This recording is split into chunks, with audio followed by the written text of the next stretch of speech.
When, in disgrace with fortune and men's, I all alone beweep my outcast state, and trouble deaf heaven with my bootless cries, and look upon myself and curse my fate, wishing me like to one more rich in hope, featured like him with friends possessed, desiring this man's and that man's, with what I most enjoy, contented least.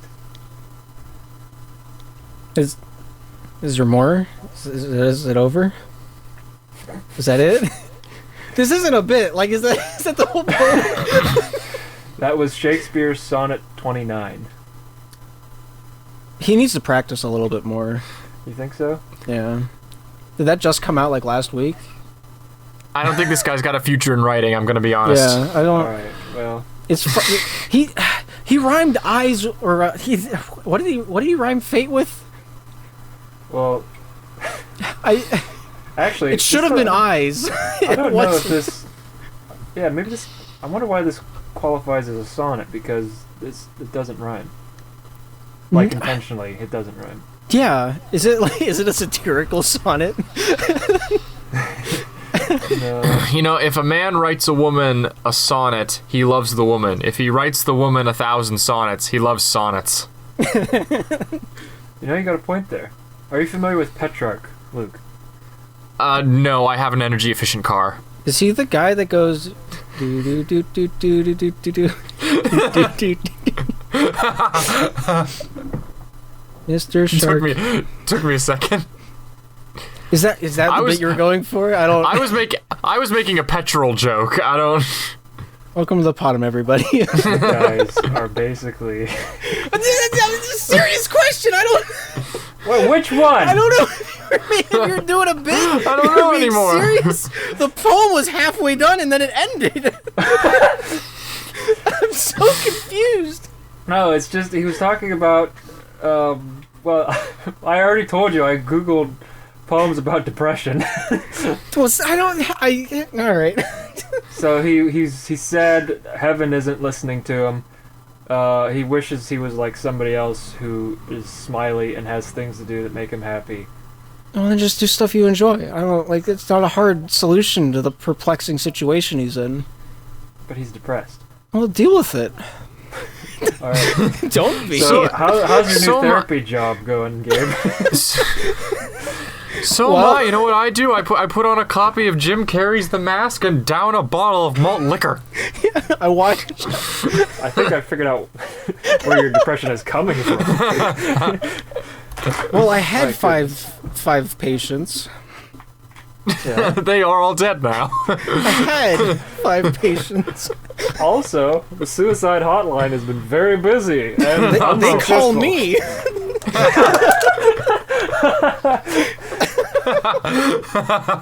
Have you guys ever done that? Have you called them? No. What, the suicide hotline? Yeah.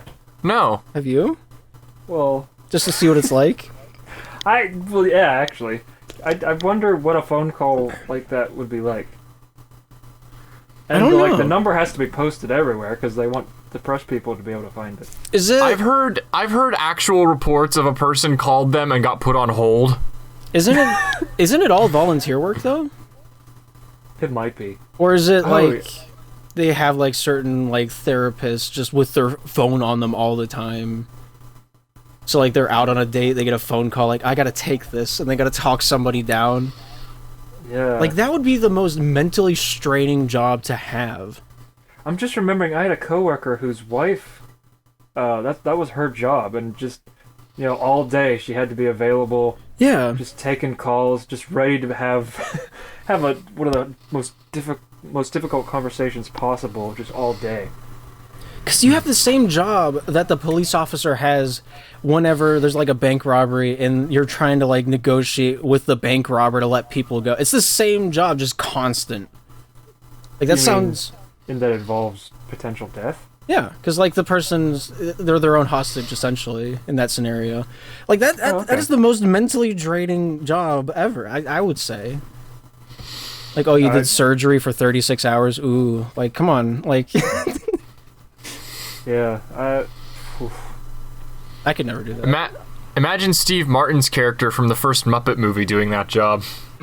He might be more efficient than like regular. Could cartoon characters be more efficient at that job? What? So Luke was doing a bit. What happened? So like, would people like voice actors doing a voice be more efficient at certain scenarios in that work line than like regular people? Because like if I'm gonna jump. Wait, we're getting a phone call, Gabe. Oh. Can you get that? You're closer. It's all the way over. It's closer to you. All right. Hello? Hello, this is the suicide hotline. Oh, that's for me. I heard you were going to jump crabs. I heard you were thinking of killing yourself, Crabs. I ran out of all my money. Can't do crabs. Yeah, that's.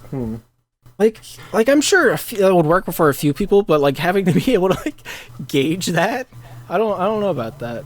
But like you don't have. Oh, you have so much to live for, huh? like you don't. People come to you with that job, so like I guess I don't know. I've never called a line or been in a situation to call that line, so I can't really. That would be tough. Yeah. That would be tough. What? Oh wait, hang on. My phone's ringing again. Hello? Rump. Rump.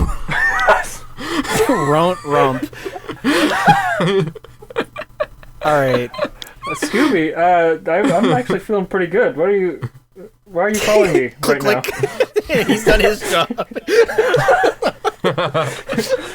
Another one for the books. He just puts a tally on the wall. It's got 2. Oh no. And there's a couple, like, ones he's had to scribble out. To cross out the other one. That's so... That's kind of funny. Maggie. And for the people that are like, oh, that's such a dark joke. Oh no, the imaginary person died. Oh. Poor made-up Why don't you lady. kill yourself? poor lady that Luke Scott and Gabe made up. I was going to do this bit during today, like, because there was one. I don't remember what day it was. I think we were going to see one of your plays, Luke. Me and Scott were in the car, and we were talking about like. The only thing you need to do as a liar is to just put enough detail into your stories, and then every lie sounds realistic. Because every true story has like 3 tangents somewhere in the middle of it with random facts. Fair. And so, like, me and Scott, while we were driving, we didn't even get out of Prospect. I had like a book, a biography about this guy named Trevor, and I don't remember how, like, if I was gonna set up like a whole like 20-minute bit in this episode where I like make up a character, give him like a huge lore, and then be like, yeah, so Trevor killed himself, and then like see how the energy changes in the room, and then I'll make fun of it by saying, oh yeah, imaginary Trevor killed himself. What about it? That would be a good bit. Yeah, that should be. That has to be done by somebody else, right? That sounds like a Randy Feltface bit. Oh yeah! Look up Randy buys a bookshop off of Gumtree. Watch that bit. That is a fantastic stand-up bit by a puppet, no less. Yeah. Oh, the purple dude. Yeah. Oh my god, I love him so much. He's so funny. He might be. I love his stuff. He's in my top 4 easily. He's up there. He is very good. And I pulled out this Bible when I was trying to get sober that was in the nightstand on my the hotel I was listing at. And the first verse I opened it up said, "Give wine unto those that are sad." And I said, "Oh, come on!"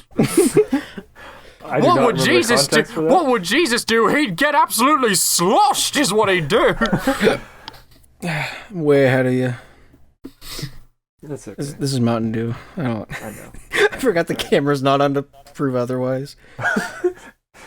I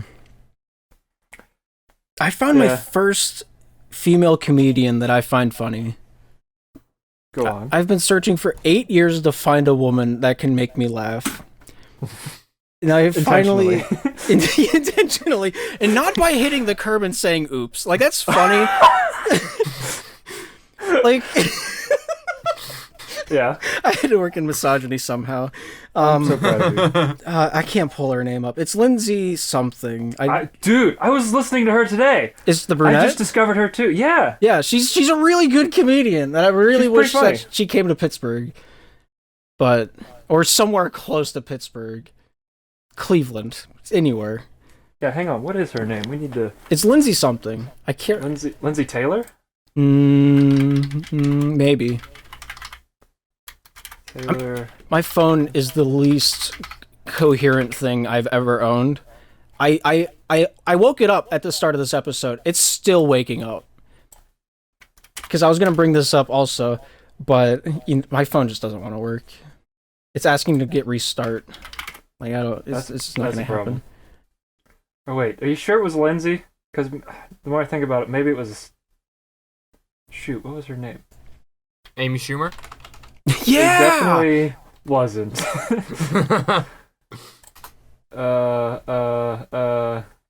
Taylor Tomlinson. Tomlinson, yeah. Yeah. That's absolutely who I was listening to today. What you thought her last name was corrected. I was wrong entirely. No, I'm just like, who's a funny woman? Oh, there's only one. It's Taylor Tomlinson. Yeah. She's the only comedian female that I've found that I enjoy listening to. Yeah. She'd be in my top 5. And now that you know that there's a top 4 and a top 5, she's number 5. Taylor Tomlinson. Yeah. Yeah. So apparently she has a Netflix special. I've not watched it yet. But, interesting. but yeah, she's pretty good. She's pretty good. She got really popular on TikTok, and that's how I found her. Oh, okay.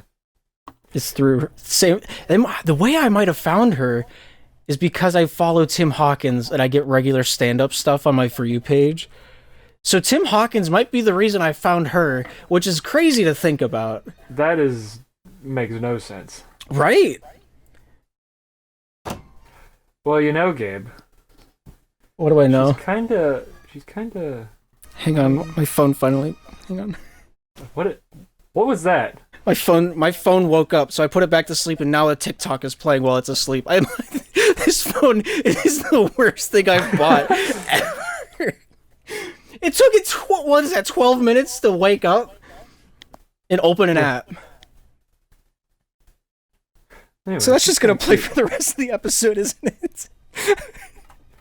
Do you remember? Yeah. Did you guys ever see the guy that was being interviewed on CNN and his phone went off? So instead of like silencing it, he threw it across the room. Yeah, I think I did see that clip. I'm there right now with my phone because I'm afraid it's in the background while I'm talking. Anyway. Yeah. Anyway. So she's kind of a little bit cute between me and you guys.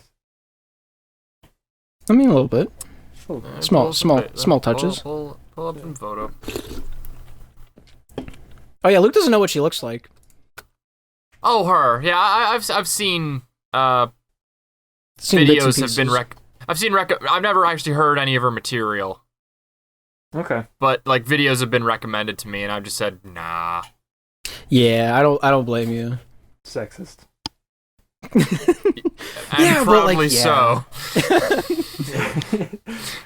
I wear it on my badge like in honor of my sleeve. Wait, hang on. I could go. Wait, no. What? I wear it on my sleeve like a badge of honor. Is what I was trying to go with, but anyway. So, talk about jobs. What is the job that you guys would want least? We've already talked about suicide hotline operator. Do you guys have one? Mascot? Dude, mascot would be the most fun ever. I know it gets hot in the costume, but otherwise, how could that not be fun? I mean, it depends on which team it's for.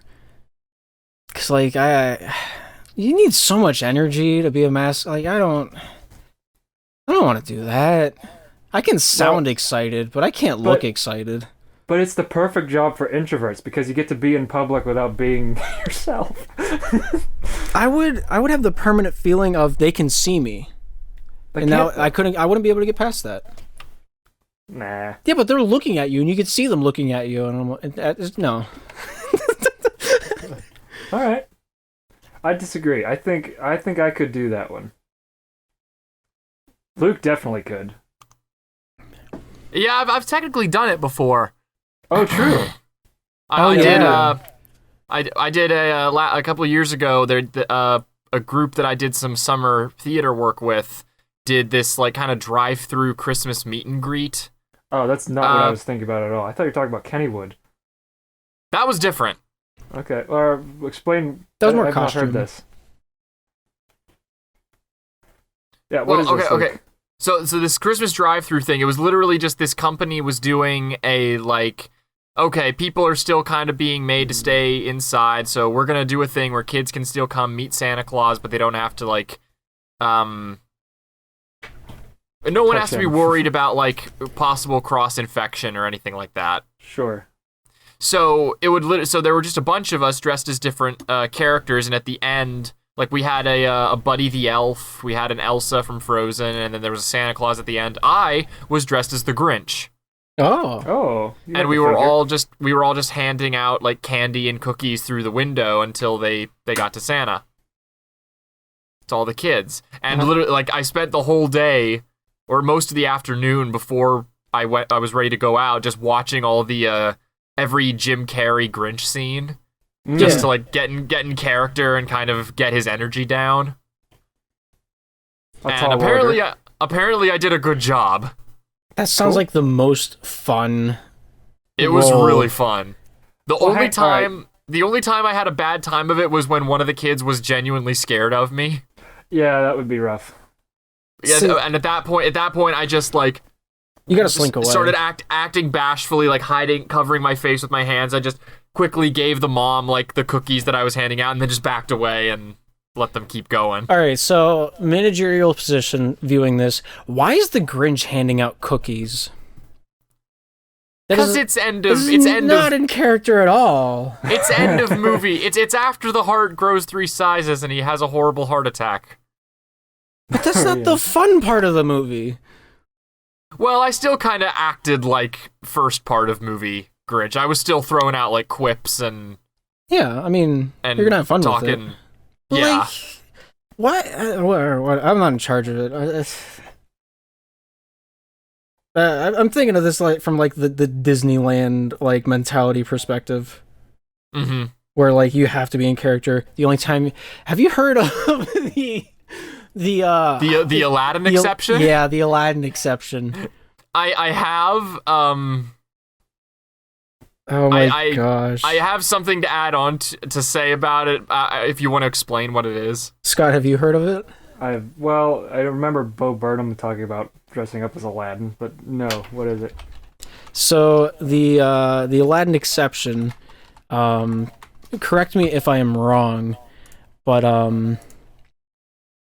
Aladdin during like is it during a fire? So basically, they have in all Disney character rule books, they're basically or is it a hostage situation? Yeah, it's hostage situation. If the park comes under attack and a person's life is in danger, no park character is allowed to physically harm a guest, regardless of whether or not the person in question is trying to harm another person. Characters can't get involved unless it's Aladdin. Yeah. Oh, right. Aladdin is the one character in the Disney lexicon that's allowed to kill somebody. This is what's known as the Aladdin exception. Yeah. Well, is it because he's the one that's actually allowed to? I don't know. He's allowed to steal from people. Yes. Send in the street he's rat. also, yeah. He's also, yeah. That's the thing. He's also allowed to steal from guests. Mm-hmm. Yes, I've heard of this. Which is crazy to think about. How would you respond? How would you respond knowing that's all fake? What? Violently? That's all fake. I'm ready to. My hands are up. Where are they going? None of that's all from like an iFunny post. They're gonna be going somewhere. Take those words back. Those are all real. Nope. No, it's a fake book someone made up, because like there's also if you read the full post that goes over the rules Aladdin has to follow, one of the ones is also Aladdin encourages slave labor. Yeah, well, he does. Like the ownership of other people. It's a part of history. If we don't tell all of history, how will we carry on the lessons to the younger generation? Like, come on. Mm-hmm. Anyway. But yeah, I think we should bring that part back. I was also heartbroken when I found out that wasn't real. I refuse to believe it. I still think you're making that part up just to make me sad. I'm gonna have to call Scooby-Doo here in a few minutes.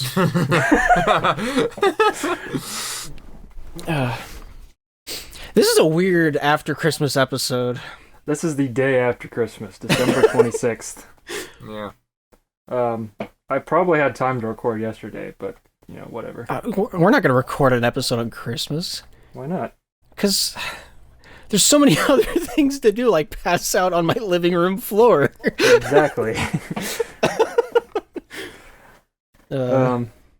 Yeah, so are we done with this worst job bit? Oh, yeah, worst job. Yeah, we were talking about worst jobs. Walmart, probably. Yeah, how was that, Luke? Oh, yeah. Okay, well, I had a somewhat unique experience. So none of the reasons that I left Walmart when I did work there had anything to do with the job itself. Uh-huh. Like, if it had just been doing, like, the work and, like, getting stuff, it was annoying that the managers and everything could not get their stuff together and have the other shifts actually do anything, so that my shift was always picking up their slack. And like, I think in the time like I started working there, our shift ended up picking up like 3 or 4 other responsibilities. Oh wow. Like when I started, all we had to do was scan in the inventory in the main grocery section and sometimes the pet section, pull everything out that needed restocked that day, go out, stock those shelves, and then basically keep the shelves in those main grocery areas looking good. Mm-hmm. Yeah. That was all we had to do.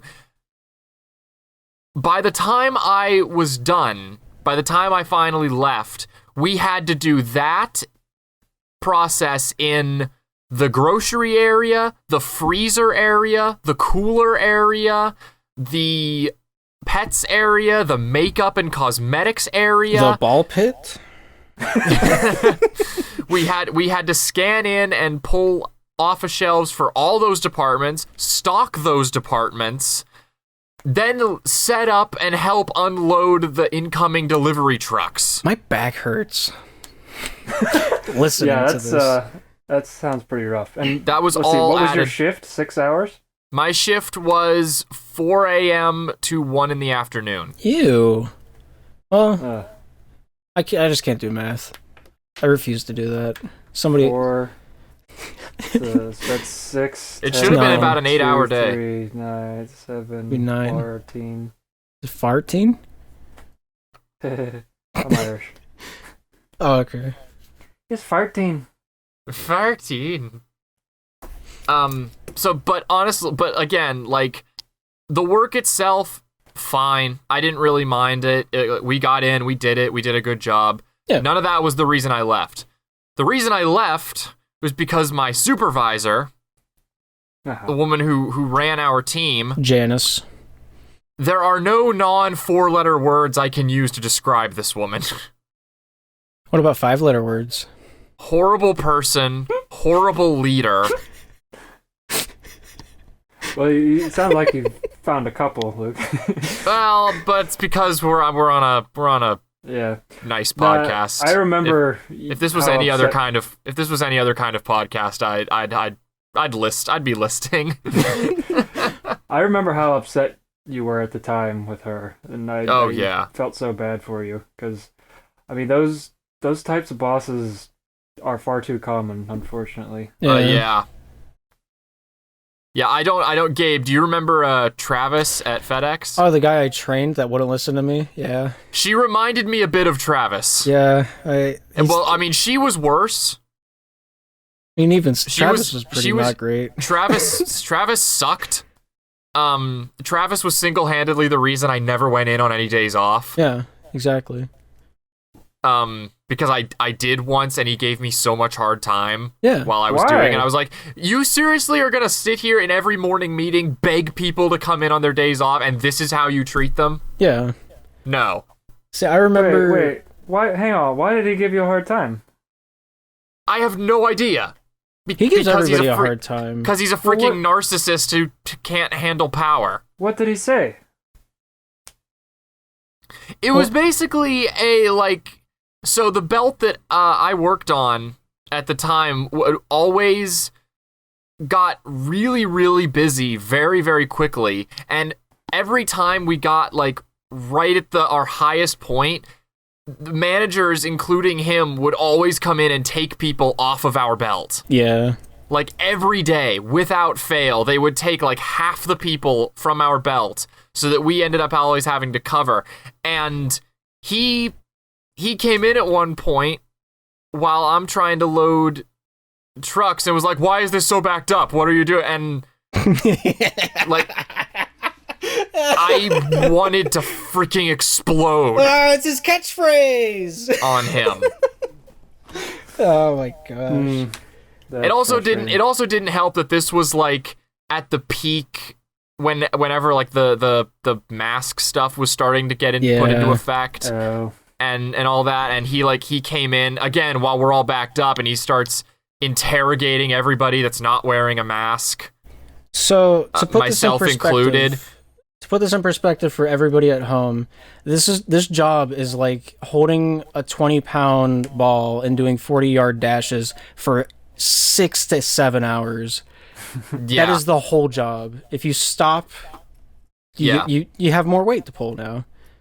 So the reason that we got so many people pulled off our belt might be my fault, over that span of 7 months, because they put me as the anchor, and I was always on top of my trucks because I like my drivers. Mm-hmm. And so that would mean whoever's the guy upstream of me, that was the guy they always took to put on other belts. So that habit started there. So I shouldn't have worked as hard as I did, and then we would have had better profit down the line as workers. Because I would go from just loading I started loading 3 trucks, and then they bumped me up to 4, and then I started doing 8.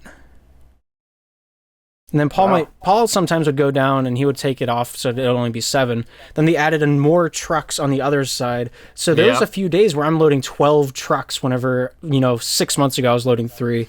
And then there's Travis over there. Why are we backed up? And he looks at the belt, and sometimes I'm the only one there. This was before I got Luke to work there and help out a little bit. Mm-hmm. Why are we backed up? I don't know. Why don't you ask only me on this belt with probably a couple thousand boxes that have to come down every hour? I couldn't imagine why this would have been backed up.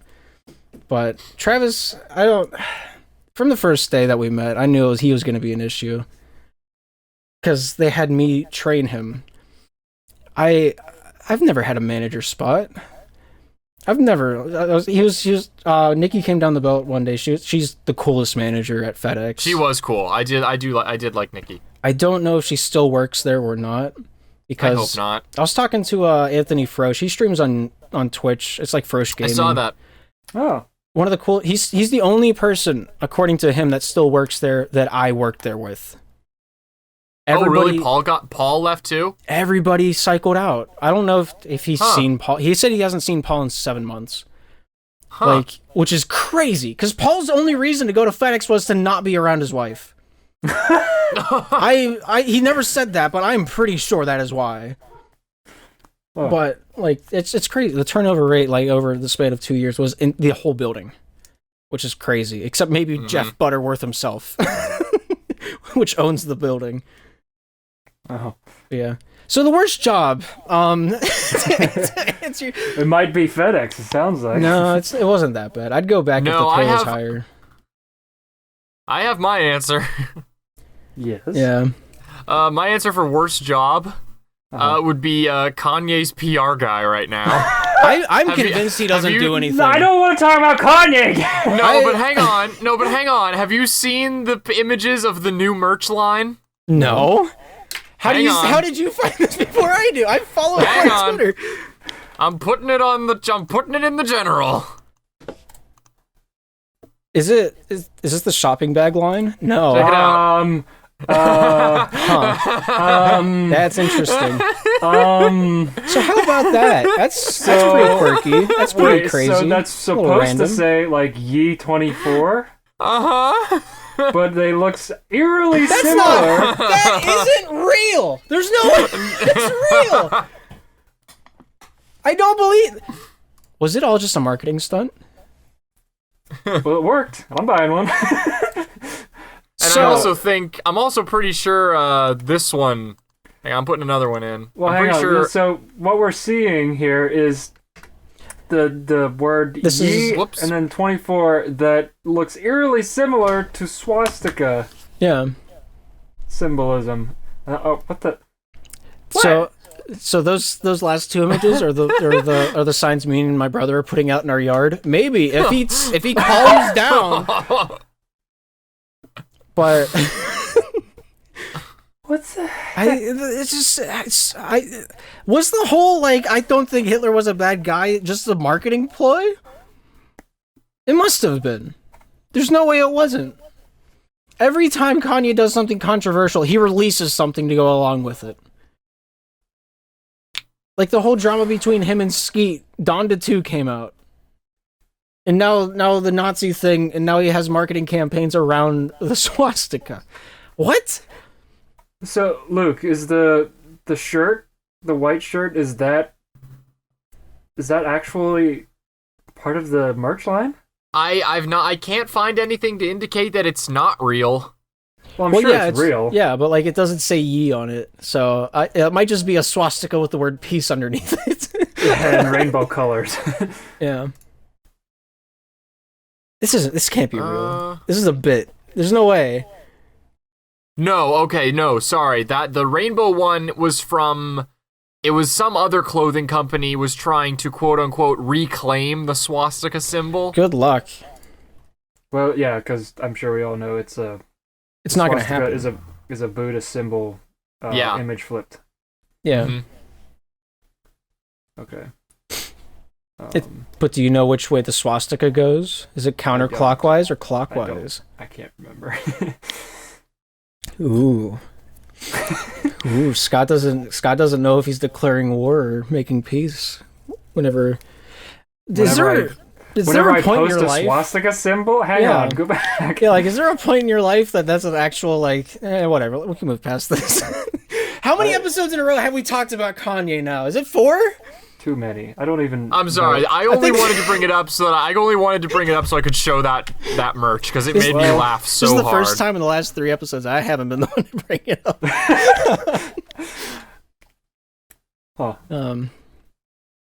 Yeah. No, I just wanted to show that because I thought it was too funny.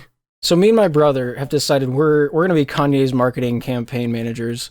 So if you guys want a sign for you're taking the worst job. I mean, we're just making signs, all right? So me and my brother, we've made signs. If you want to support Kanye and not have to put a swastika in your front yard, email me at gabe@PoDumb.com. And I'll hook you up with some, good designs, all right? But, it's 2024. That's easy. That's, it writes itself. If he doesn't use that... Yeah, so the sign says 20, and then there's an E at the end of the... Yeah, 20. 20, as in Kanye. Whatever. Oh, that's why his company is called Ye. It's actually pronounced Ye. I don't care. Yeah, Didn't he changed his name to Ye now, didn't he? Isn't that official? I thought it was Jesus. Was it not? Or was that an album? Probably. Anyway, so this is the day after Christmas. What did you guys do for Christmas? Gosh, what did we do? It was pretty quiet. We stayed home. some family friends came over. They stayed till about 4 o'clock, and then we had lasagna. We didn't have ham. Ooh. We didn't have to have a family feud. Yeah. Sans Steve Harvey. And then that has to be one of the most referenced bits to the unreleased video. and then what else did we do? Oh, I think you guys know about this game, but I showed the daughter of the family friends. I made her play Trombone Champ without any context. Oh yeah. I saw you bought that and played it, and you have like 8 achievements out of the 30. I'm really good at it. I'm not. Okay. I was gonna say if you're gonna be good at one game, I believe it would be Trombone Champ, because that's one of those games that it's just fun to play, so you dedicate hours to it. Yeah. And I would have believed if you said you got 30 hours of the first week of owning it and got really good at it. No. But it's very funny. I made my parents play, which, if you know anything about my parents, that was a tall order to get them on a video game. But anyway, yeah, it was fun. And then they went home about 4, and then my grandparents came over, and we ate again. And then made them play Trombone Champ. You know, if I could have put it upstairs, because my computer is downstairs, just throw it. Well, I didn't believe in myself. Having it turn on after you get it upstairs is another issue, but like, right. That's for future Scott. Yeah, future Scott. But what about you guys? Well, I played Trombone Champ. You did to start the day. Yeah. Say, Luke, do you want to go? We'll rock, paper, scissors for it. If I win, I go. If you win, you go. All right, ready? Rock, paper, scissors, shoot. I got rock. I got scissors. Yes, let's go. You hear the crowd cheer for me. That game is entirely based off of just honesty, and I love it. So I woke up at 4 a.m. because I was excited. Me and my brother went into Sheets to start the day. We got 2. Did you actually? Yeah, we got 2 chicken quesadillas. On Christmas? Yeah, Christmas morning. And we came home, best quesadillas I've had from that Sheets ever. It's the one not next to like the Walmart and everything. It's the one back past Sam's Club. It's on the road that Luke lives on, I think. Yeah, that one. They have everything except their deep fried food is amazing. The quesadillas were spot on. So me and my brother came home and we fired up a game called Blockland that I haven't played since 2011. Wait, so pause real quick. I assume Blockland is different than Cube World? Oh yeah, immensely.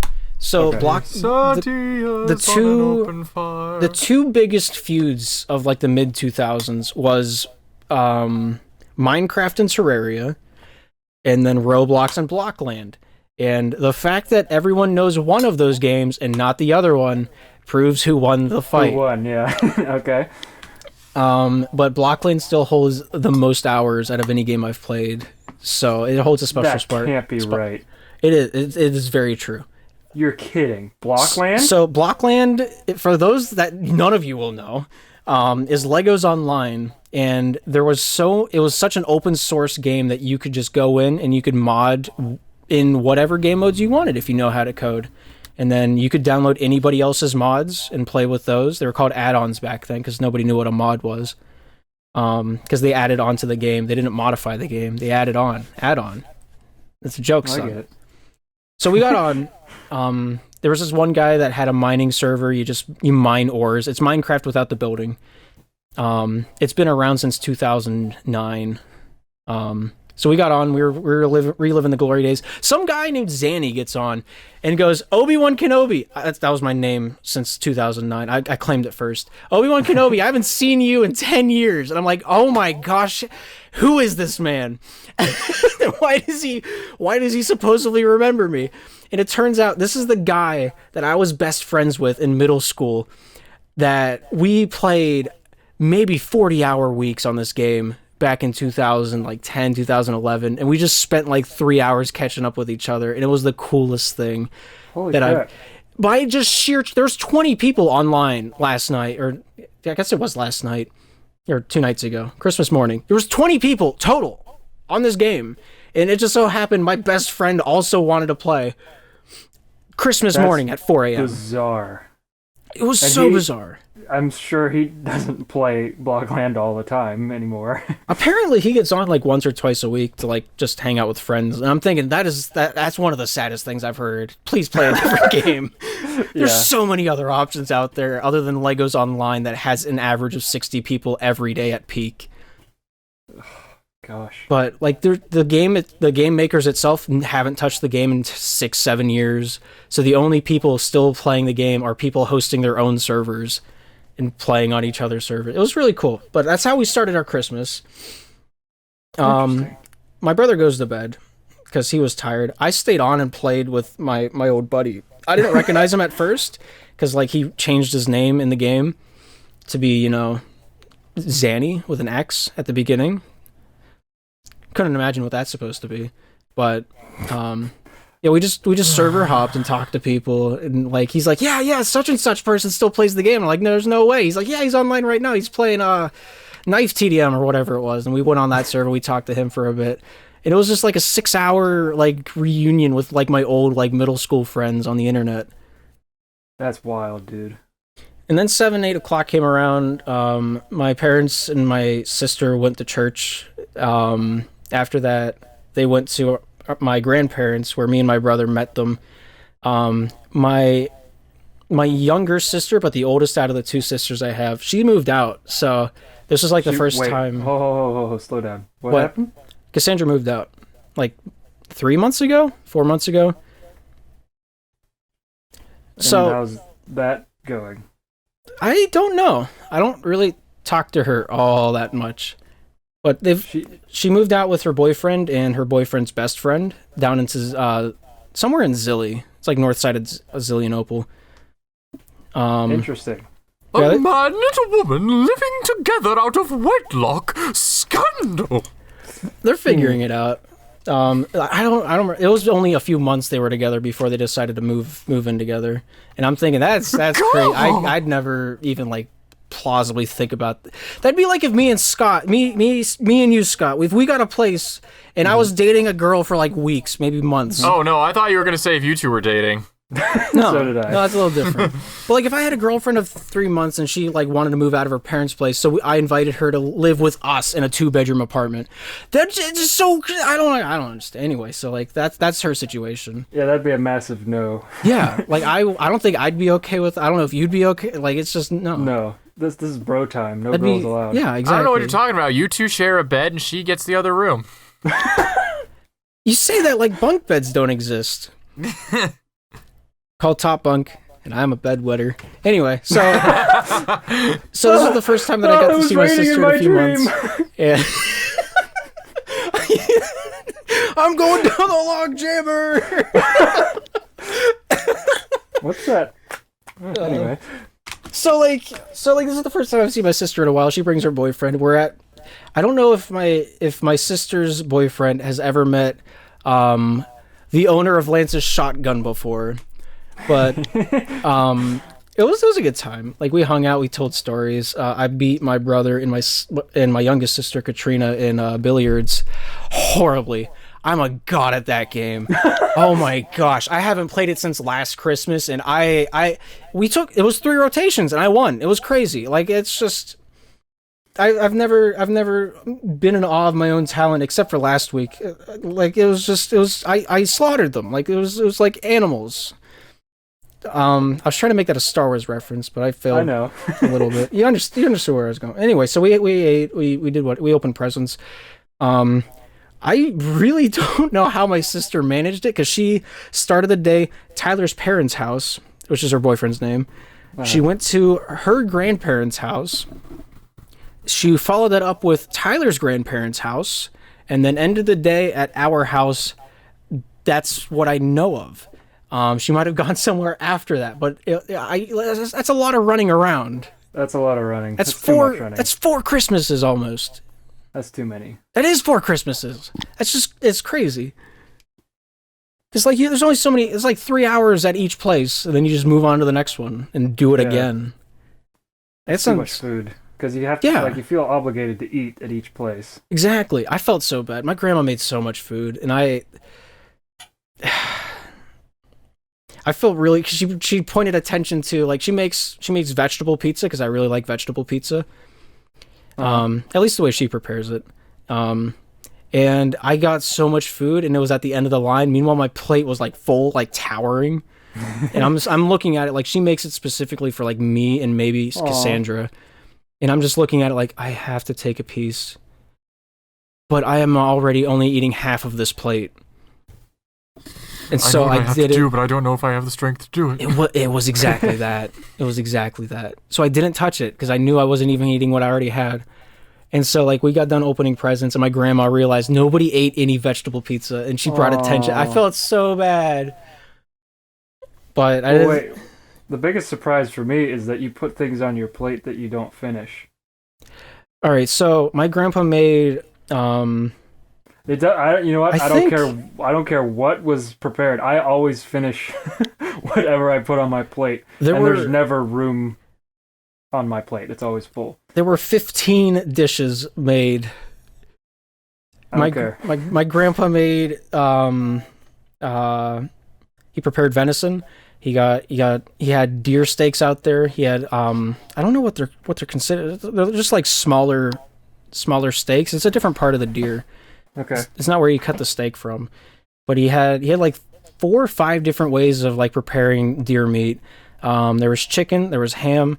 So like by the time I got through all of that, my plate was already a third of the way full. And then I got into like my grandma makes like a chicken think a pierogi but with chicken in the middle of it. I don't know what it's called. Okay. It sounds good.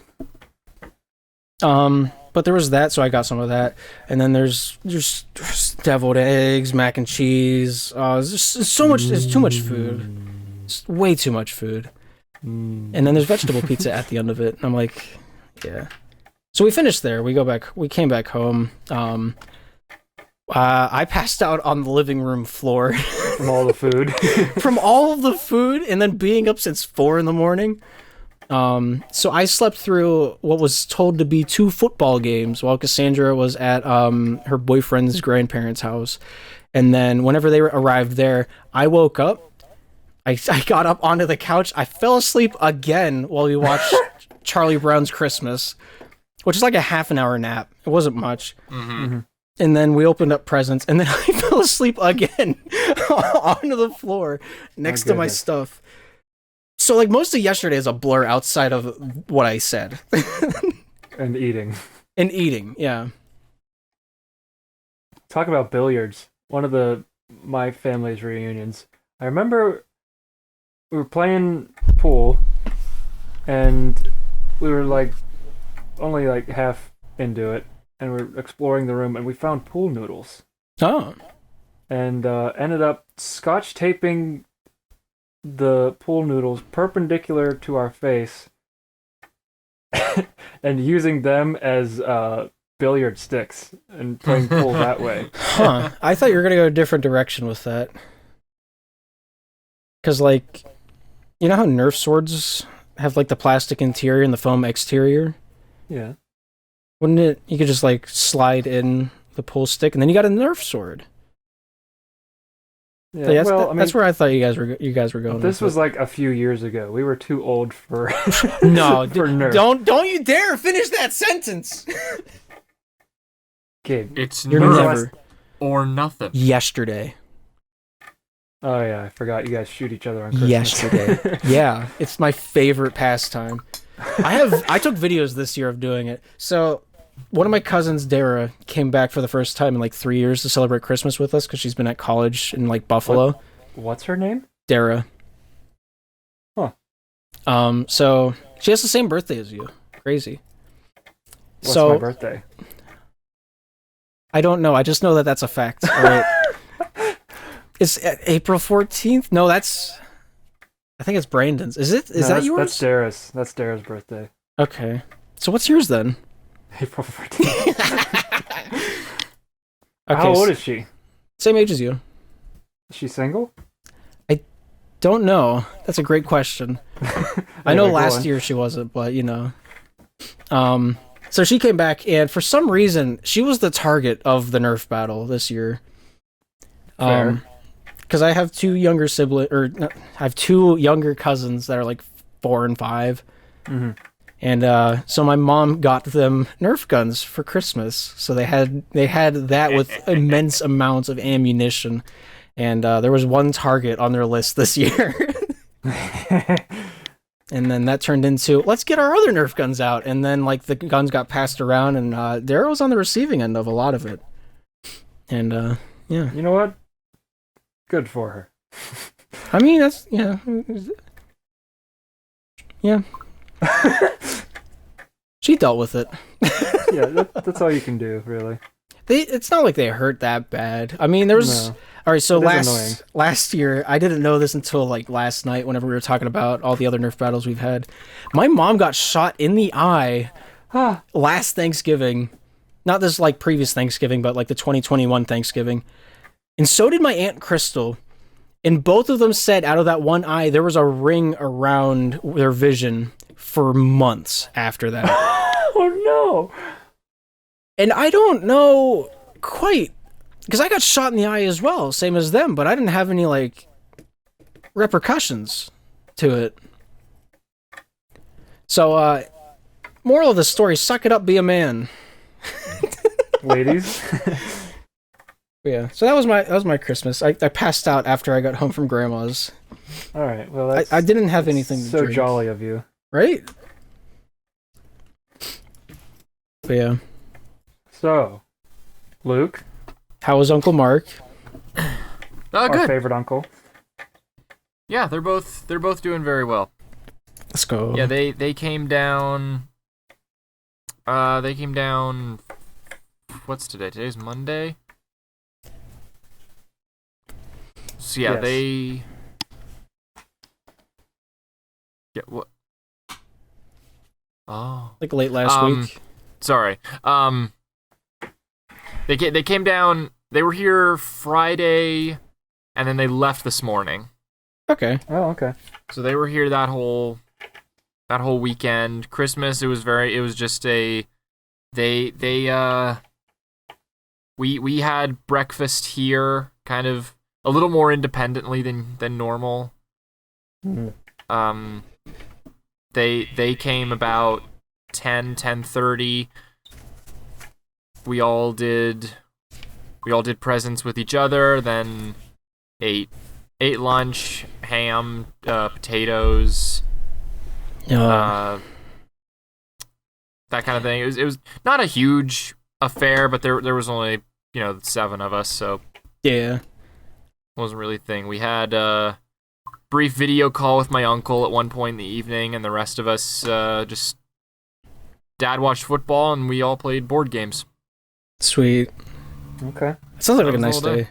It was a nice day. Now, what did you get anything exciting? Depression. Like Shakespeare.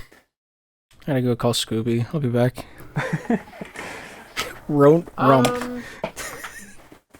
I got. I don't know if I. Exciting is the word. I got some very nice made stuff. My Mariah made me this little. I don't even know what material it's made out of, but it's a little mini statuette of. It's the TARDIS sitting on a little hill, and the Greatest Showman's coat and hat are laying on the ground outside of it. Ooh, that's cool. Yeah, that's It's really very nice. you. It's Is it like a little cloth nice- material? No, it's like it almost feels glass-ish. Interesting. I genuinely am not sure like what it's actually made of. It might be a resin type of thing. Yeah. Oh, okay. Well, wait. Do you see Mariah very often? No, not really. Oh, well, I didn't get a gift.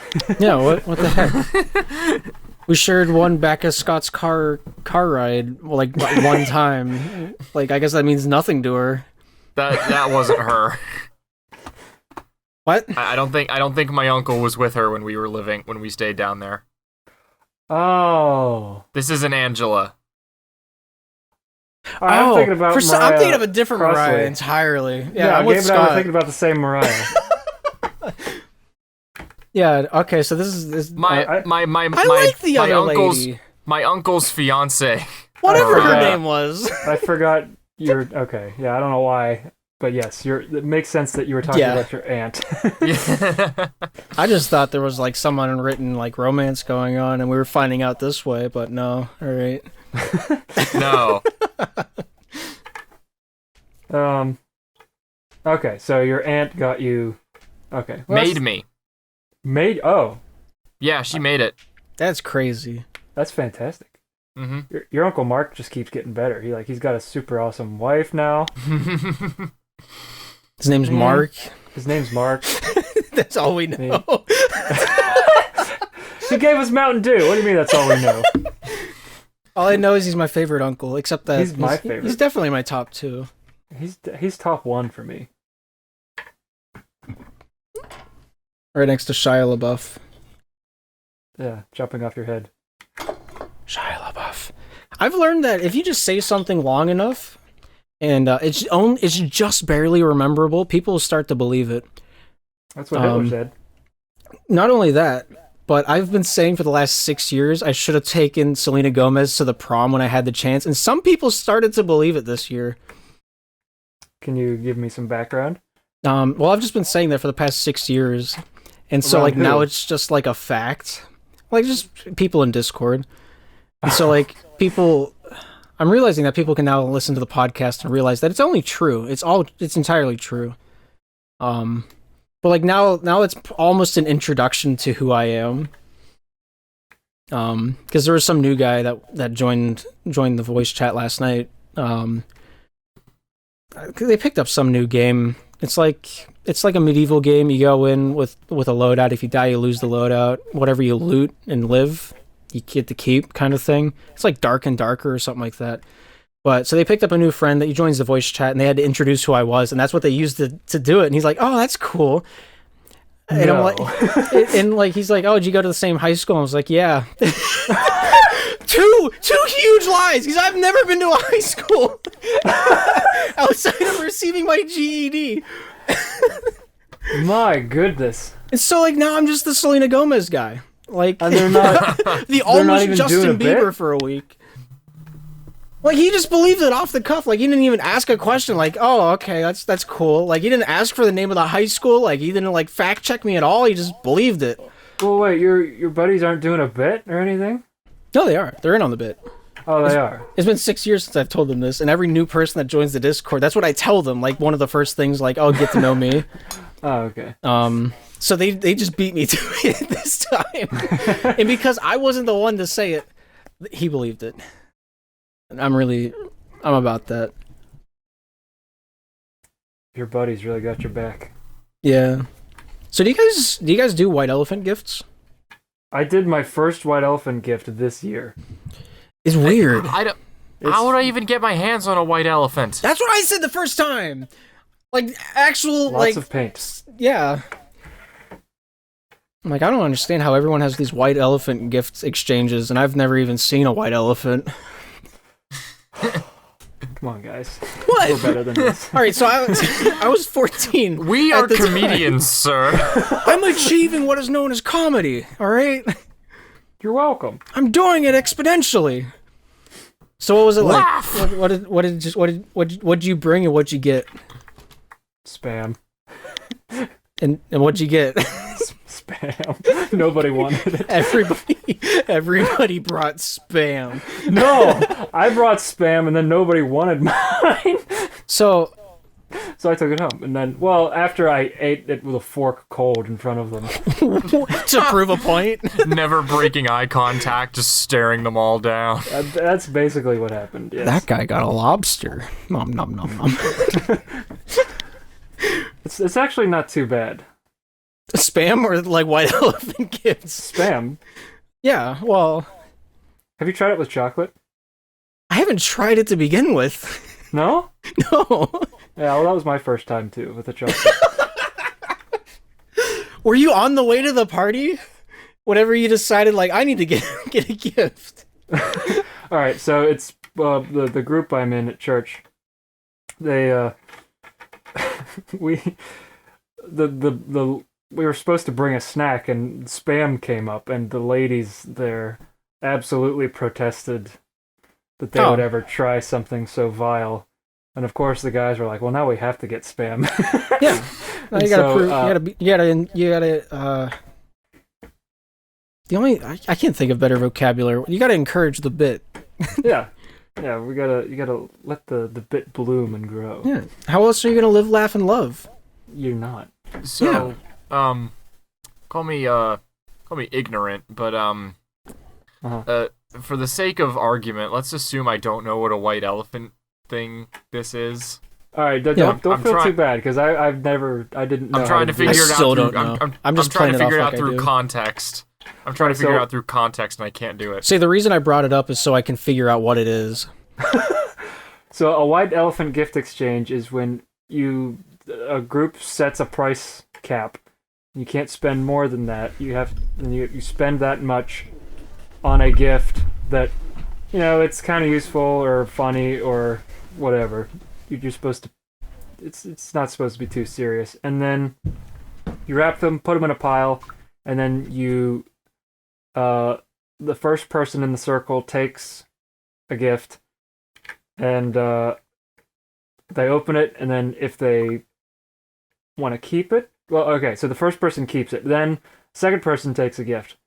They open that one, and then they have the opportunity to either keep that one or steal the first gift, and that holds true the whole way around until every gift is either kept or stolen 3 times.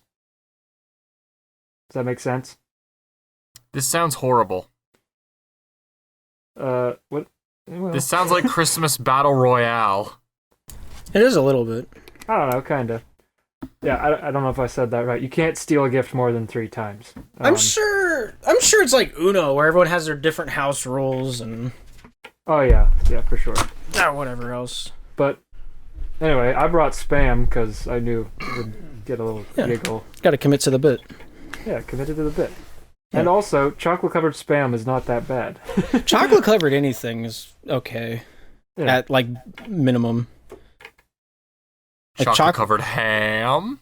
I would try it. I would try it. I don't hate ham as much as I previously have. I'm feeling stretched, like chocolate pudding scraped across too much ham. VeggieTales.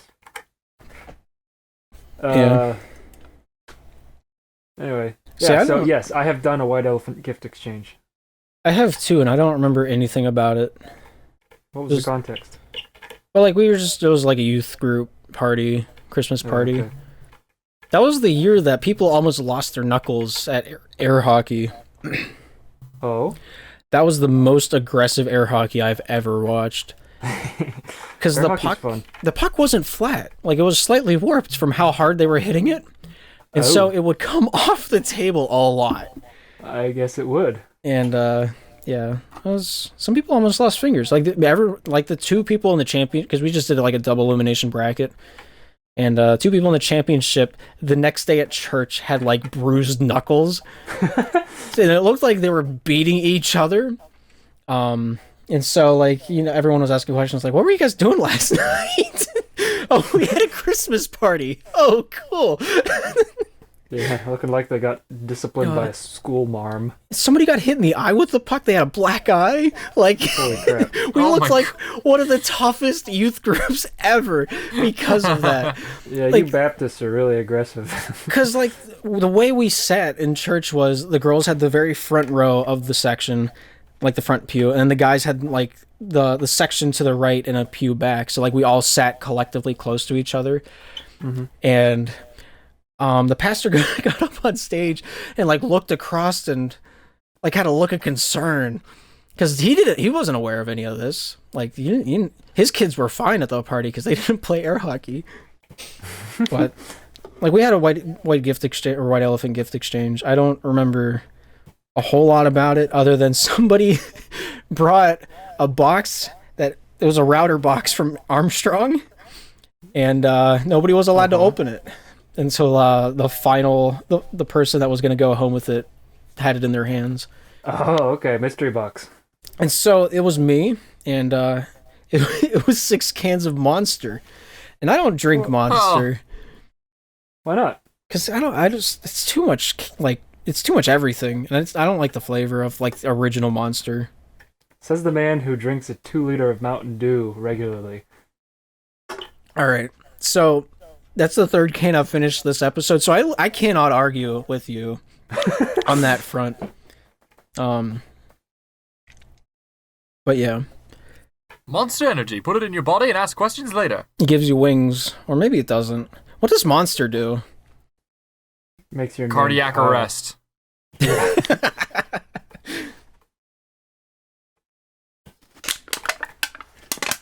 Anyway.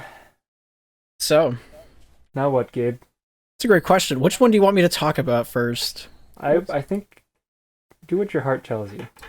All right, so the story of Eugene Flucky. He was I don't remember. I think he was just a commander. So he served in the the U.S. Navy. He captained the ship, the USS Barb, which is the only submarine that has a credited kill on a train. Or a credited sink on a train, all right? I found out about this story over the last weekend. It's the most enticing, like, piece of military history I've ever heard, and I don't understand why they didn't include it in school. Because it's crazy. So, like... So to put this into, like, context, commanders of submarines are only allowed to, like, serve 3 world tours, on their submarine. Because the United States Navy holds the opinion that after 3 tours, either you become too conservative or you become too reckless as like a captain. Okay. But then what does that mean? You go in, you serve 3 tours, all of a sudden you come out voting for Trump and Kanye? I mean, that's what that means, or that's how I felt. Well, like a conservative in a fight, like you don't push out as much, you don't want to, get shot. I choose to believe after the third year, I choose to believe that their only combat strategy is build the wall. Prepare for the siege. But Commander Eugene Flucky came along and broke the mold. He is to this day credited. He was already a conservative. Yeah, he was already he already voted for Kanye back in 1942. This is in World War II. He's still credited as the most successful U.S. submarine commander of all time. Interesting. So during his 3rd tour, he said instead of like sitting back and like waiting for like the opponent to move into like their range or their territory that they're just kind of monitoring, he said, whatever, we're going ham. He put it into 4-wheel drive, and he said, I'm going to sneak this puppy right through a minefield into the enemy harbor and sink somewhere in the ballpark of like 30 ships. So he just like meanders his way through, like slowly but surely, through this minefield. You know the minefield from Nemo? Uh-huh. That's he managed his way through that, driving this like this tin can. I don't know what like a good egg. He drove the egg through it. The submarine. Yeah, the submarine. I was trying to think of something, whatever. So What, you have something? Well, I was just gonna ask. He put the submarine into 4-wheel drive. He just pushed the throttle. He went. He did the thing. He made it through the minefield fine. He went into the harbor. Give me all the sea horsepower. And like he nice. Set the Navy record for most tonnage sunk in a day. Wow. He set a couple other records. I don't remember what they were, but he does that and then he leaves. He goes back to shore to meet the president, FDR, at the time, for him to say, "I'm a huge fan. I've been following your achievements for the last, 2 tours, and I gotta say I'm impressed with you." And, like, he receives his Medal of Honor, and so then after that, he's like, all right, I'm gonna settle down. So he settles down in the Grand Admiral's office and says, hear me out. Tour 4, I want to go out again. Oh. Nobody told him no. He got the same submarine, same crew, same loadout, everything. He's back on his ship. The boys are getting hyped up. And so he goes back to the Grand Admiral and he's like, all right, so hear me out. I want rocket launchers on it. Multiple. More than one. I want multiple rocket launchers on my submarine. And nobody told him no. So My here's goodness. Who is this guy? Commander Eugene Flocky went back out on a 4th tour. I think he's the only person still to this day that's done this. So he goes back over to enemy infrastructure. He just starts wrecking infrastructure. He's rocket launching like factories, train tracks, roads, bridges. He's hitting everything and anything in his path. It's so like there's one point in this 4th tour that he's just sitting in a harbor, and anytime they put a boat in the water, it sank. He's spawn camping the enemy in World War II. So My man. So this man, after like doing this for like a month or two, he decides, all right, this is getting boring. There's no challenge to this. He goes along the coastline and finds where the trains are coming from. And he sets up like where the trains get closest to the water. He says, all right, I got an idea. See those trains as they come in and out every day? Let's sink those too. Why not? It's so... He gets a hold of the onboard electrician, hands him a scuttling charge. The electrician puts a pressure switch on it. The electrician goes out with 5 other guys into this little survival raft in the middle of night, row their way to the shoreline, dig a hole underneath the tracks, put a scuttling charge is a 65-pound bomb. They put it under the tracks. While they're rowing back to the boat, a train comes. And the charge goes off. The train goes 200, 300 feet in the air, over the raft, over the submarine, into the ocean. It's like the freaking Free Willy scene. It's the Free Willy scene with a train. And to this day, the USS Barb is the only submarine credited with sinking a train. Crazy. This is wild. How have I never heard of this guy? How is this man not a Sabaton song? It's exactly. so cool. Or a movie or something. I'll write it. So like whenever they were getting everyone on the raft, Commander Flucky insisted more. He was ready to get into a fist fight with the rest of his crew. He wanted to be the guy to put the charge under the tracks. So like his first officer had to say, "We're calling FDR the president if you step foot in that raft," and that it had to be that extreme for him not to go out and do that. But that is my favorite story. That is spectacular. I'm looking on Wikipedia, and it looks like he was... Did you say that he was fighting Germany or Japan? Japan. Japan, okay. Yeah, those 6 people that went onto that shoreline are the only U.S. men to set foot in Japan under declaration of war. So those 6 men were our boarding party. And I think they won. I would say so. I've never heard of this guy before. That's awesome. Say one of the reasons that his tours were so successful, he wasn't this is definitely not allowed by any metric, even like back then. So like on the way to like their destination to like shoot stuff, during World War II, torpedoes had like a 50-50 chance to go off if you hit the other boat. So he had his crew take apart the torpedoes and put hair triggers on the ignition caps and then put them back together while submerged in the ocean. And that's why he had so many kills on their 3 tours. Like it. So, well, if it's a hair trigger, then that means it's probably endangering their sub too, right? Any contact on the tip of that tip of the torpedo, it makes it go off. But another Commander Flucky never had any soldier serve under him with a Purple Heart. Okay, he was so the safest commander in like Navy history, the most successful. Like, if you don't know what a Purple Heart is, for like anybody that like listens in Europe, you receive a Purple Heart whenever you're in the line of duty and you get hurt or killed by an enemy. Killed. Yeah, not killed. Are you sure? What do you get when I think it's just being wounded, right? It might just be wounded. I mean, if you get killed, I guess it doesn't really matter. Right. There's no body to pin it to. Yeah. So if you get hurt in the line of duty, you get a Purple Heart. I don't remember if it has to be inflicted by the enemy or not. But either way, he didn't have anybody in his service that had a Purple Heart or an injury during like his 4 tours. And that's why this man's my hero. Interesting. And that's the story of Commander Eugene B. Flucky. He went to an academy in Pennsylvania, according to Wiki. We only train the best. What's that, Luke? The Purple Heart can be awarded posthumously. Oh, I can. Okay. The Purple Heart Medal is awarded to members of the armed forces who are wounded by an instrument of war in the hands of the enemy, and posthumously to the next of kin in the name of those who are killed in action or die of wounds received in action. Gotcha. So yeah, you can... Okay. You can get the Purple Heart for death.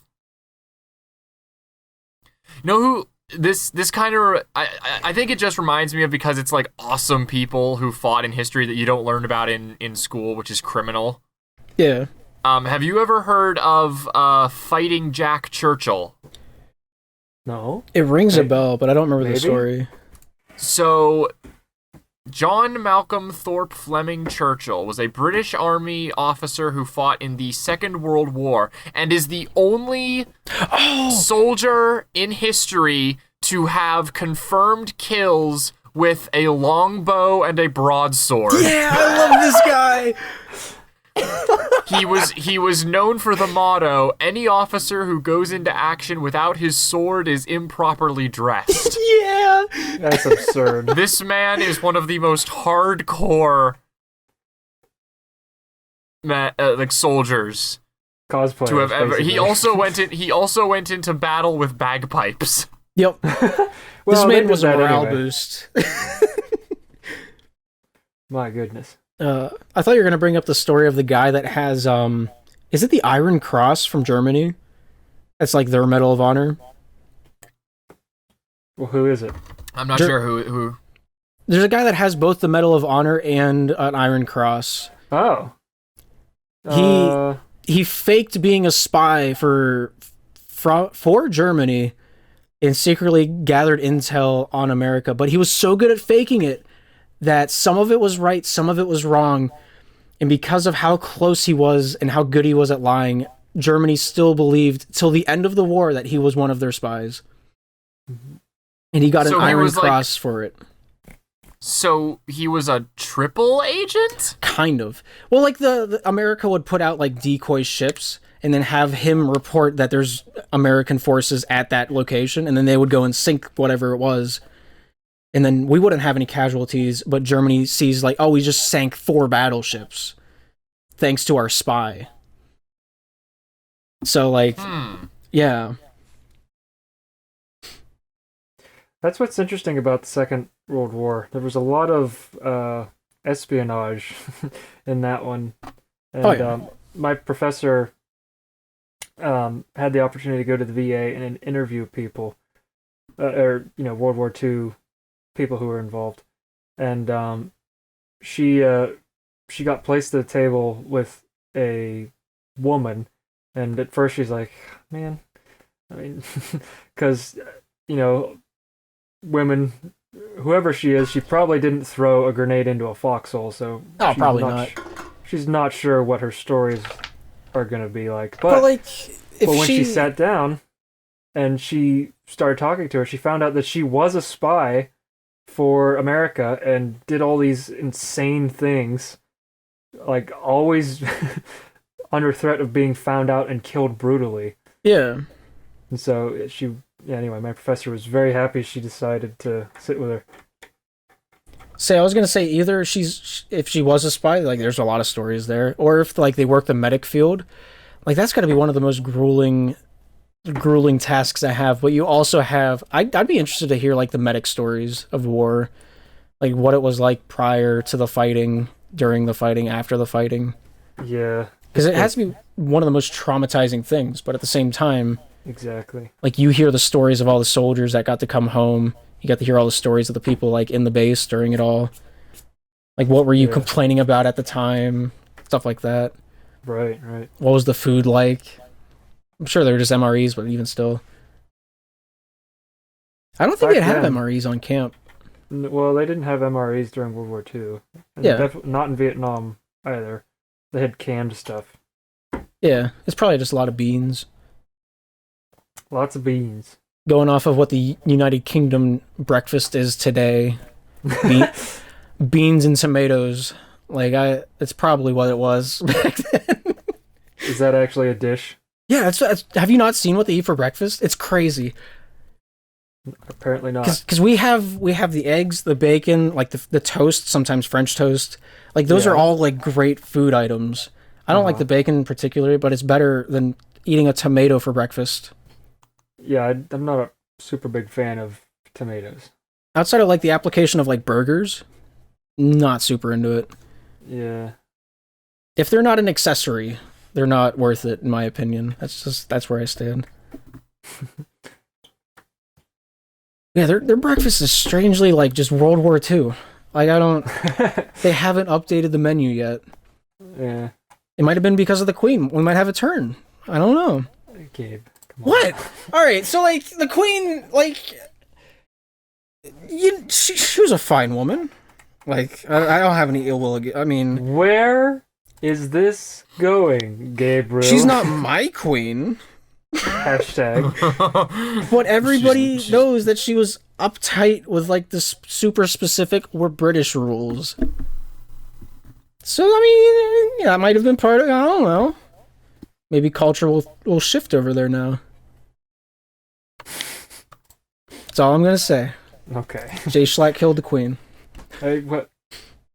What? Okay, well, anyway, There's been two people that have had to come out on a PSA say, I have not killed the queen. He's one of them. Okay. He predicted the month 3 years prior. He was in England when it happened. In 14 hours, like, prior to the Queen dying, he said, just left England, great country. Like, it's very specific. I know, yeah, I think, did you say this on the podcast? I don't remember. Yeah.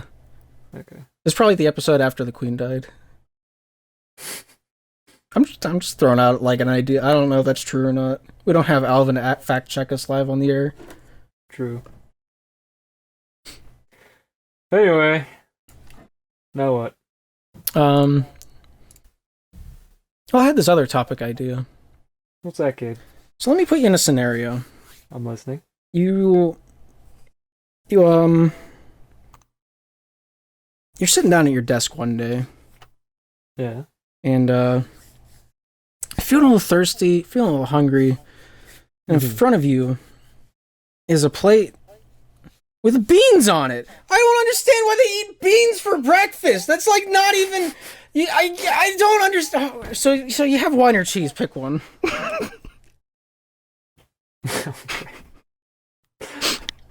Okay. Oh, good. Let's start me out with beans on an empty stomach. Give me a cup of black such a coffee at the beginning of the day. breakfast item. Walk me around England all day. Get me all nice and churned up. doesn't make and then any sense. And then sit me in a small little taxi cab and see what happens. Let me just What spin happens? in a merry-go-round for 2 hours after eating a pizza, and let's just get the same result. Like, I don't. So, would you pick the wine or the cheese? I'm feeling pretty hungry at the moment, so, cheese. Alright, so you pick up the cheese. You know, you have a little nibble on it, you know, satisfy the hunger. You don't want to eat the beans in front of you. Who eats beans for breakfast? So you get a call over the intercom. Doom, doom. Scott coming. Click. You're like, oh, that must be for me. What? Am I in an office complex, or what? Yeah, you're sitting in, like, your cubicle. Oh. You know, it's early in the morning. Workday really hasn't started yet. I'm surprised No. my boss let me bring alcohol in, but, It's Anyway. it's Friday, all right. It's Friday. Loose rules. Casual Alright. Friday. You Get gotta your get khakis down on. on Friday. Yeah. was that Luke? I said you gotta get down on Friday. You got to pregame Christmas at some time. Deal with the relatives. Anyway, everybody's waiting for the weekend. yeah, everybody's wanting to rule the world. So all right. So I get up or go to my boss. You see.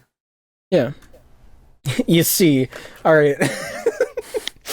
Yes, your boss. Of course. So you walk into the office, and you notice he's not there. It's an empty office, red leather chair, little gold-plated nameplate. It says Mr. Stevenson. Mahogany desk. He's got like bookshelves lining the wall.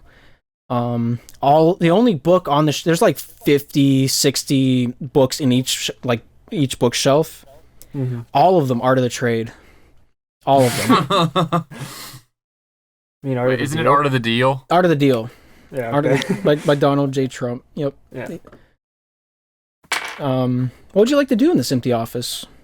Well, I say, Mr. Stevenson, did you call me? There's no reply. Hello. Scott, if you went into your boss's office and he's just not there, is this what you would do? How extensive is the office? Is there nook and crannies that I can't see, or is it just one square room? It's just a square room. Oh. There's like a water dispenser back there. Alright, so I leave then, because he's obviously not in there. There's a single nook, not even one cranny. Yeah. Okay. I leave then. One nook and his first name's Tom. I got a different direction for this story. So you leave, you go where? Back to my desk. You go back to your desk. And go back to work. You eat the rest of your cheese? Well, okay. Alright, so you go back to your desk. Alright, you just criticized me for not being realistic enough, and now I'm being realistic. Well, you're giving me crap again. What I would do is I'd go look for the boss. Because, if you go back to your desk now, well, we'll see what happens. So you go back to your desk. You sit down, you nibble on your cheese a little bit. What movie is it? Office Space? Oh my gosh, I didn't mean this wasn't supposed to be like an Office Space bit, but in Office Space you have the cubicles with the two desks, like your cubicle buddies. Sure, never seen that, but sure. Really? Yeah. The only thing I know about Office Space is from the last wine or cheese reference. Give me my stapler. Right. So you sit down at your desk. You nibble on your cheese a little bit. So what do you do in this company, per se? I'm a salesman. Oh, what do you sell? The product that the company sells. Okay, tell me a little bit about the product. So we sell those things that pull out staples, those little guys. The staple removers. Yeah. Yeah. Staple removers. Yeah, we sell staple removers, and I work in the spring department, but I'm a salesman for I don't think. Do they have springs? Yes. Or are you talking about the season? No, Gabe, there's springs and staple Are you removers sure? because they're always open. Staple remover, not spring remover. Staple remover. Did you see that Staples unbent to the L? No. Yeah, they changed their logo. I guess they do have a coil inside of it. Yeah. Anyway, Right. Alright, I'm changing it a little bit. I work at a company that sells the springs to staple remover companies. Oh my gosh. Alright, so that might... No, I think it'll be funny. You're in a 200-person, office building for this one specific thing.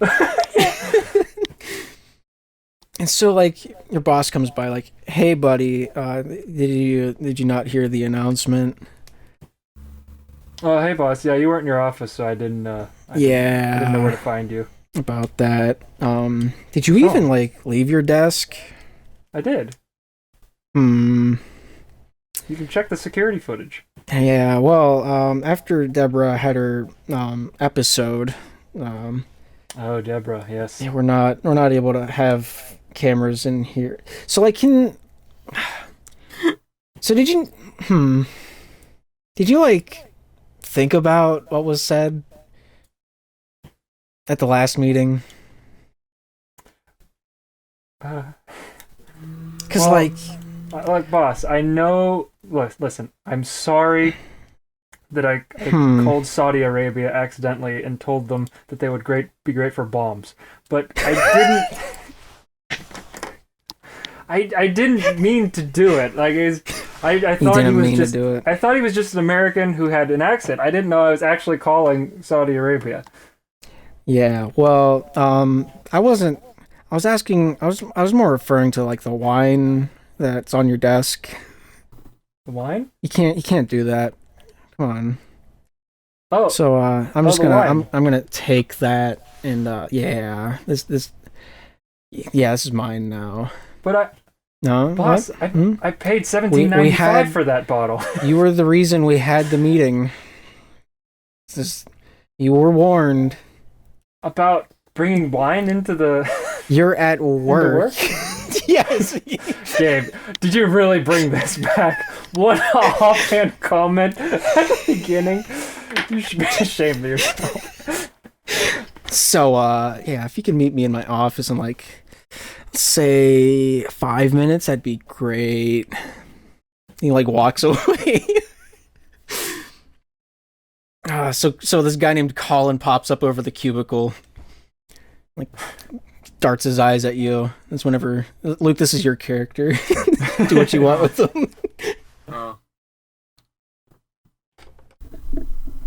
Hey, man. Oh, hey, Colin.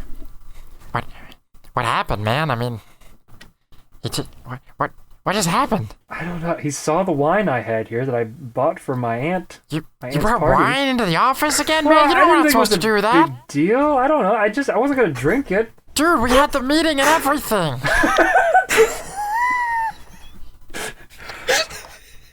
I don't know. I wasn't thinking.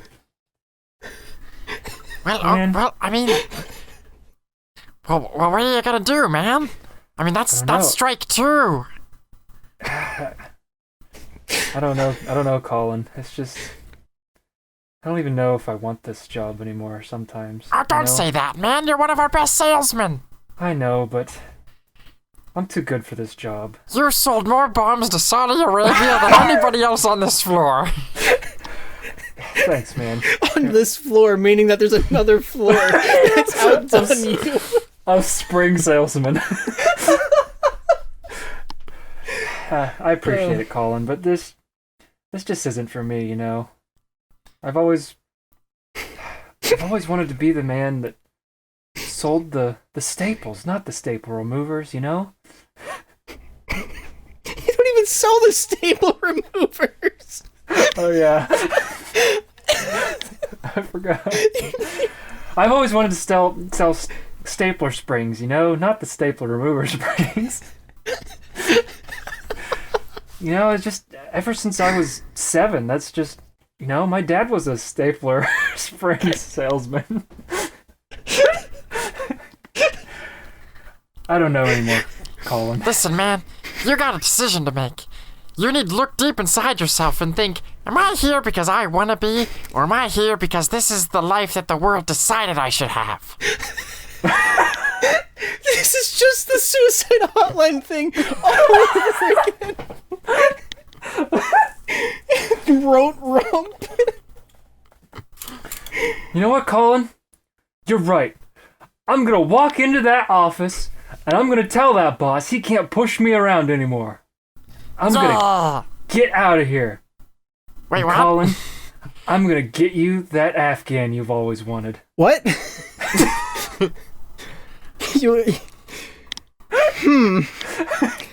I don't feel bad about killing you now. No, like a blanket. Uh-huh, whatever. not the Afghanis. All right. All right, so I stomp into the boss's office. Hey Scott, so about earlier, I just got a phone call. Deborah's here. I'm gonna need you to go take care of that. I'll tell you if you can handle. I'll give you your wine back.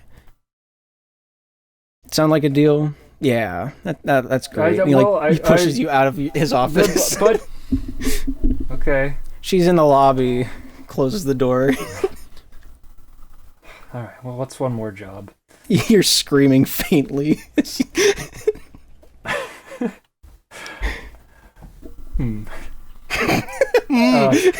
Hey, boss. What is? He shuts the blinds. But I like you hear a peek lock through the bottom. But who's Deborah? He opens the door again. You'll know. You'll know. Close the door. Locks it. Well, all right. I go down to the lobby. So you open the door to the lobby. And there stands a woman behind the desk with like really dark black hair. She's like 5'2".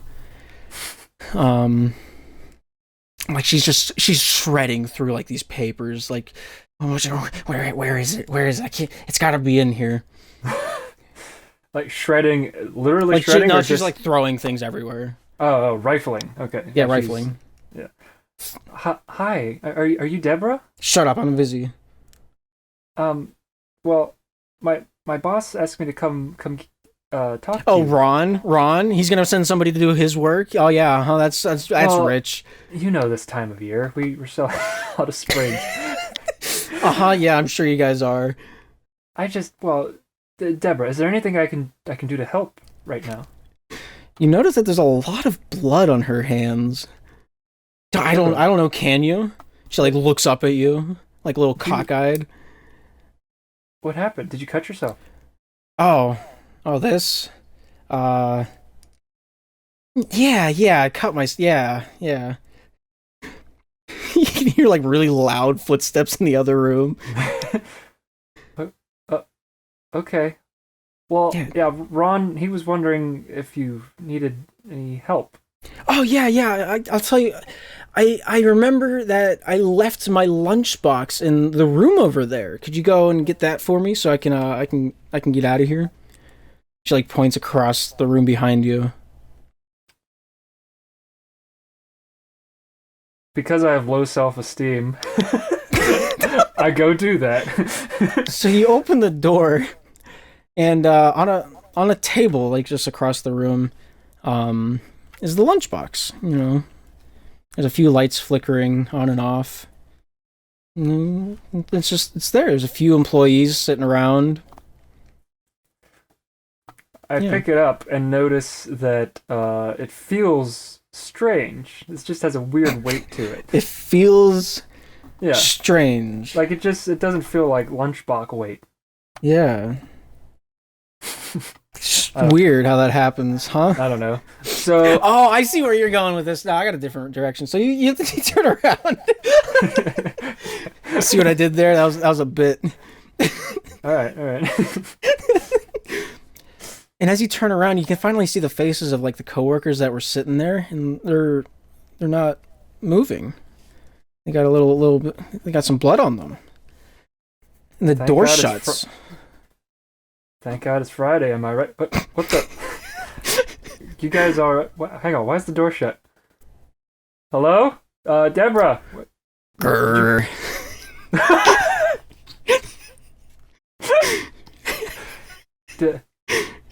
Deborah? Grr. Bear noise. Grr.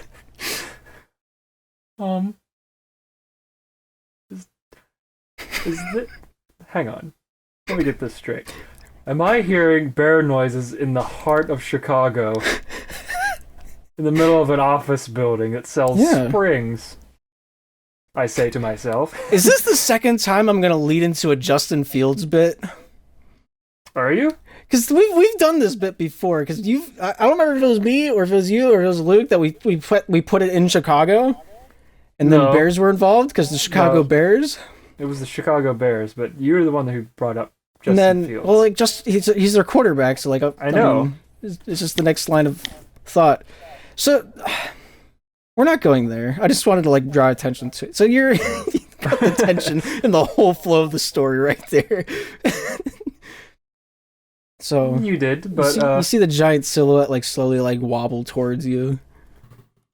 oh, hey there, big fella. He's like pushing the tables over as he gets closer. I open the lunchbox just to see if there's something I can use to distract him. The last thing you hear is beep. What? It was a bomb.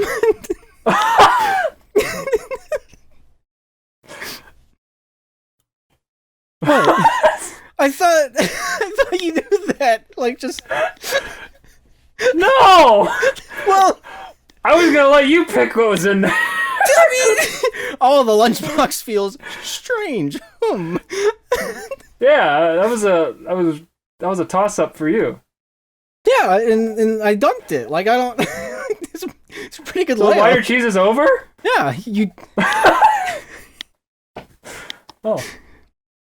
Congratulations. All right, well, Happy New Year or whatever. Yeah. Here's to many more episodes of Storm and Scott with a fictional scenario. Oh my gosh. This. All right, so like the past few episodes, I've gotten criticism personally for not putting wine or cheese in the bits or bears in the bits. Oh yeah. And so like this is me trying to redeem myself and show that I can still do it. Yeah, we fulfilled all those stipulations. Yeah. This might be my favorite wine or cheese bit that we've done so far. It was definitely a compact one. It was only like 20 minutes. I'm happy with this one. Yeah, we got one that didn't turn into a whole frickin' odyssey. That's because Luke wasn't playing. I can kill this one. I loved the Colin bit though, Luke. That was great. That was phenomenal. Okay, I'm glad that was good. Thank you. It was so good. small but impactful. He might be my favorite character out of the whole shebang. I still like was my favorite. I might be. I don't know. Like out of all the characters that we've come up with in the last year, Somebody wants to create like a tier list. for that'd us be to go over amazing. in a future episode of all our wine and cheese. We might record a bonus episode or something going over that. Do another YouTube exclusive. Yeah. So if Alvin or Smitty or any number of the fans want to go over that, we'll give our thoughts.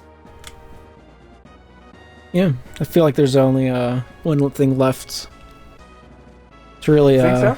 to really talk about. Oh yeah. Yeah. Well, I mean, you're probably right because we did the poem, we did the thing where we talk. Yeah, I love that part. That was a good part. Right. I really enjoyed how it was in the episode. We did the wine or cheese, so yeah, I think you're right, Gabe. There's only one thing to do. Yeah. Why do they eat beans and tomatoes for breakfast? I can't wrap my head around. So, Luke, you got any like summarizations? Any thoughts about the episode in general? I mean, I've certainly got a question. What's that? What's the question? Where is the Shrek 5 trailer? No! It's gonna be the last title of this year. Happy New Year, Shrek fans. Happy Honda days.